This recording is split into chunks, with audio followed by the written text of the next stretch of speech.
మన దేశంలో ఉన్న మొత్తం పంచారామ క్షేత్రాలు 5. 1 అమరారామం,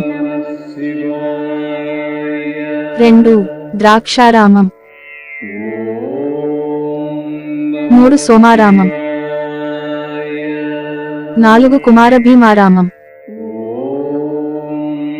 5 క్షీరారామం. పడమర దుర్గ జగదీశి 5 పంచారామ క్షేత్రాలు దర్శనం అన్నీ పూర్తి చేశాడు. అవి మనం కూడా ఒక్కసారి ఫొటోస్ ఒక్క నిమిషం చూసి మనం కూడా వెళతాకి రెడీ అవుదాం రండి. 1 అమరారామం అమరేశ్వరస్వామి దేవాలయం, 2 ద్రాక్షారామం భీమేశ్వర స్వామి దేవాలయం, 3 సోమారామం సోమేశ్వర స్వామి దేవాలయం, 4 కుమారభీమారామం కుమార భీమేశ్వర స్వామి దేవాలయం, 5 క్షీరారామం క్షీర రామలింగేశ్వర స్వామి దేవాలయం.